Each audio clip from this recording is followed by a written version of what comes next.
2020 Jeep Cherokee Trailhawk. Yeah, sure, not a real Jeep. But this is Jeep's outgoing compact offering, and not a bad one at that.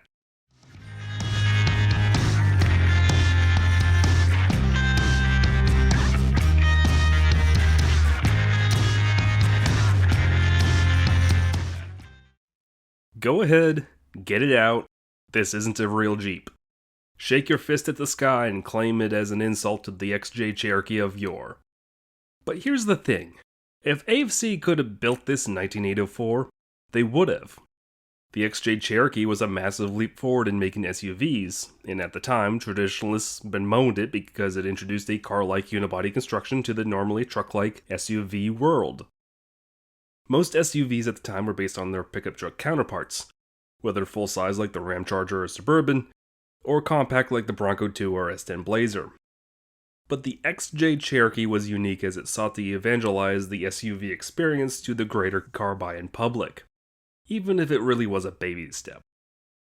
As time went on, purists came to accept the XJ as it provided solid axles front and rear, and soon would be host to the famous 4-liter straight 6. And they sold a buttload of them. But as time went on, it became an ancient offering that would last for 17 model years in the United States.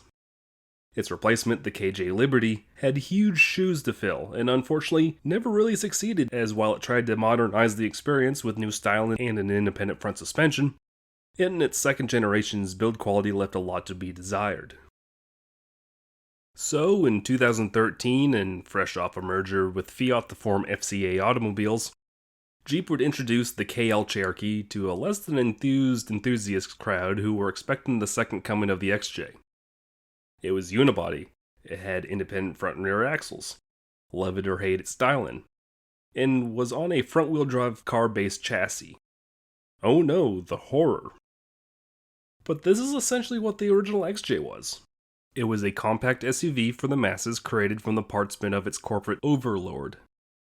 Yeah. So I'll argue that the KL Cherokee is indeed the spiritual continuation of the XJ Cherokee, just for the 21st century. The KL Cherokee isn't that bad. If anything, its biggest crime is the fact that, like the XJ before, it's been sold well past its expiration date as competitors have continually modernized with new generations, drivetrains, and platforms. And so, with little fanfare, 2023 is the final year for the KL Cherokee and its plant in Belvidere, Illinois. Anyways, off my soapbox. The KL Cherokee was first introduced in 2013 as a 2014 model. As I touched on before, it sits on the car-based Fiat platform variant known as the Compact Wide 4x4. There were 4 variants of Fiat's compact platform: Compact, Compact Wide, Compact Wide LWB, and Compact 4x4. So the KL Cherokee shares major components with its cousins, the Alfa Romeo Giulietta, Dodge Dart, Fiat Viaggio, Optimo, Chrysler Pacifica and 200, and Chinese exclusive Jeep Grand Commander. Under the hood in the States, you had the choice of 3 engines: the 2-liter GME T4 Hurricane Turbo 4, the 2.4-liter Multi-Air Turbo 4, or the 3.2-liter Pentastar V6, which is the only application of Chrysler's proud Pentastar V6 in this smaller form. Power is then sent to one of 2 transmissions, either a 6-speed manual or ZF's 9-speed 948TE automatic transaxle. The 9-speed is notable as this was the first SUV to be sold with a 9-speed automatic, and soon the ZF would be sold in everything from Alfa Romeos to Acuras. And of course, like a proper Jeep, it does have an available all-wheel or 4-wheel drive, and in 3 distinct flavors. First up is the base system, Active Drive 1, which is an automatic traditional all-wheel drive system that sends power to the rear wheels when slip is detected. Next up is Active Drive 2, which adds a low range via a power transfer unit with a 292-to-1 gear reduction. 4-cylinder Cherokees have a crawl ratio of 56-to-1, and 6-spingers get a crawl ratio of 47.8-to-1. Finally, there's Active Drive Lock, which adds a rock mode to select terrain, Jeep's terrain selector system, and a lock and rear differential. This is the off-road system that comes in Cherokee Trailhawks, like this one. Go ahead once again, scream that it's not a real Jeep. Scream that it uses a front-wheel drive platform and isn't a traditional longitudinal setup with a traditional transfer case. scream that it has independent front and rear suspension. Get over it. Jeep needs volume sellers like the KL Cherokee to help fund its more dedicated lineup like the Wrangler and the Gladiator. Like the XJ before, the KL evangelizes the Jeep brand and provides a gateway into the brand as a whole. Get the Cherokee now and maybe later upgrade to a more expensive Wrangler or Grand Cherokee. And now with even smaller, even cheaper options such as the Compass and the Renegade, it's become even easier to get into the Jeep brand. You get everything from the cute little Renegade aimed at young adults looking at shopping for their first cars, and possibly first Jeep, to the giant luxurious behemoth with the recently reborn Wagoneer. And in the middle lies the Cherokee. Finally, what makes the Trailhawk special? Well, it's the off-road dedicated package available for the Cherokee and other non-Wrangler based Jeep models. Of course, you get the previously mentioned active drive lock and select terrain systems. The Trailhawk gets a 1-inch suspension lift over other Cherokees, and 2020 models came with knobby Firestone Destination AT tires. Underneath, there's plenty of skid plating to protect the vitals and bodywork from rocks.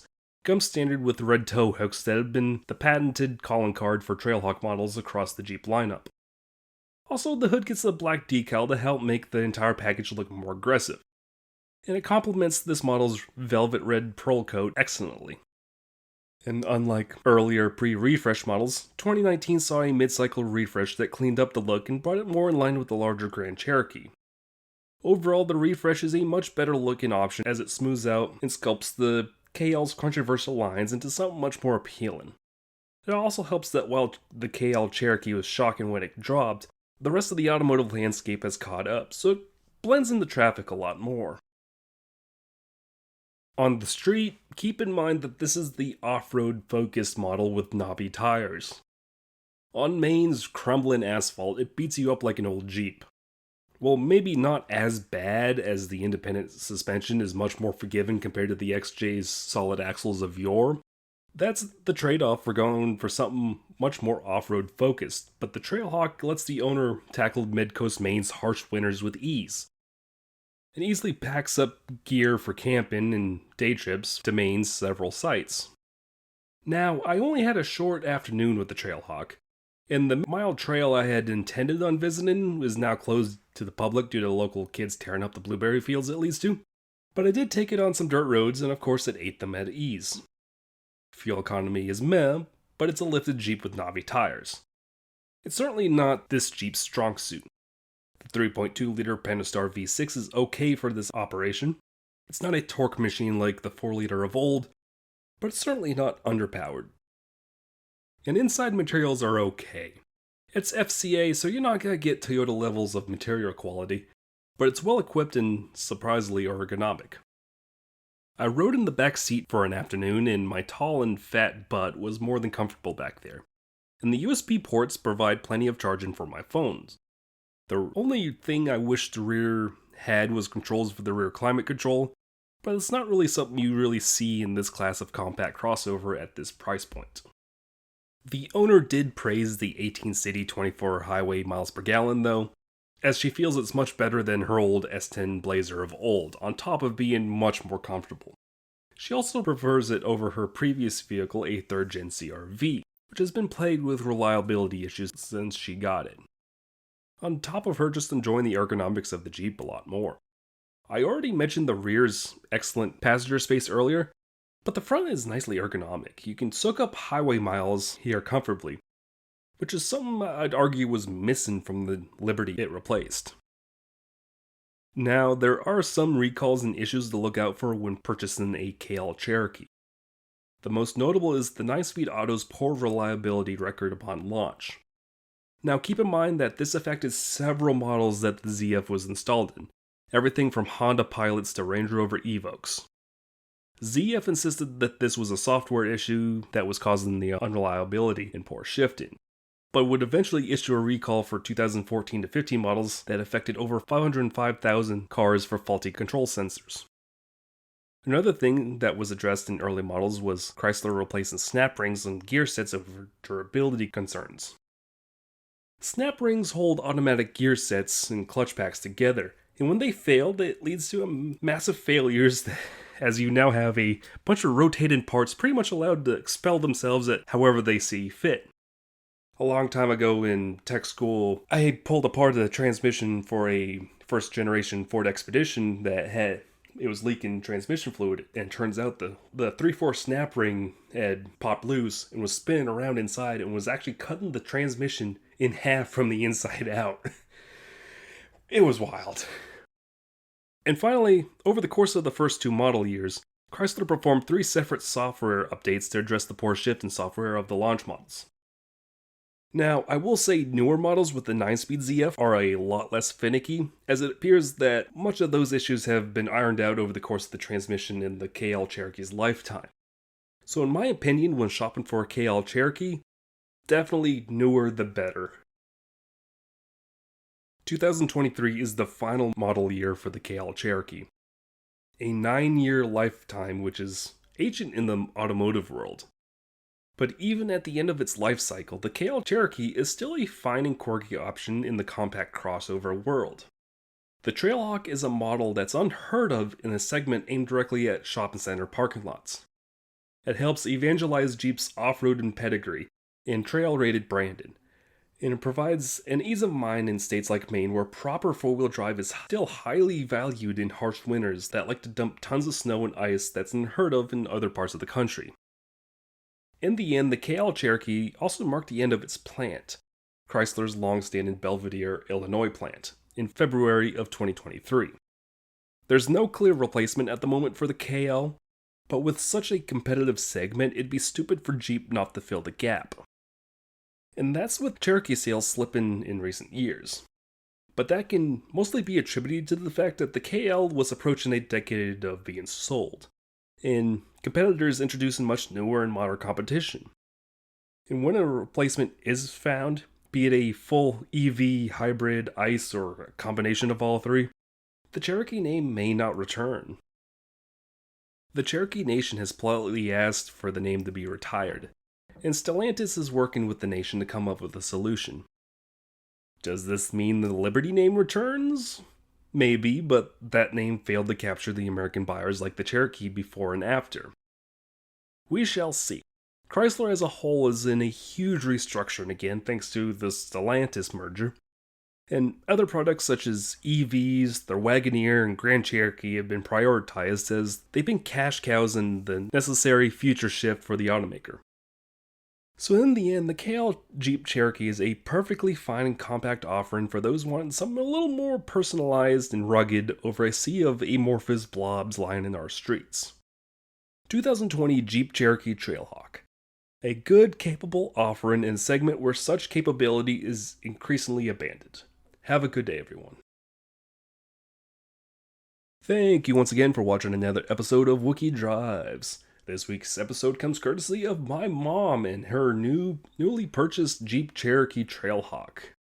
If you have a car or truck you'd like to see on the show and happen to be in the Charlotte, Mooresville, North Carolina area, email me your submission at wookiedrives@gmail.com.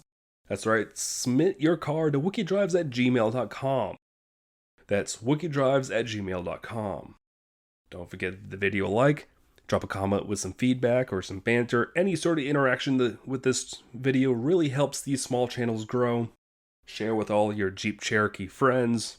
And finally, don't forget to subscribe and hit that bell for more Wookie Drives like these. Thank you so much for watching and have a good day. This is the last place you'd expect us to talk about staying connected with state-of-the-art technology. Or wow you with a massive touchscreen. Then again, you probably didn't think you'd need your survival skills back on the road either. Jeep Cherokee, conquer all the world's most challenging places. Celebrating 75 years of the most awarded SUV lineup ever. Or get 20% off MSRP cash allowance for an average of $7,600 in savings on select Cherokee Trailhawk models and dealer stock.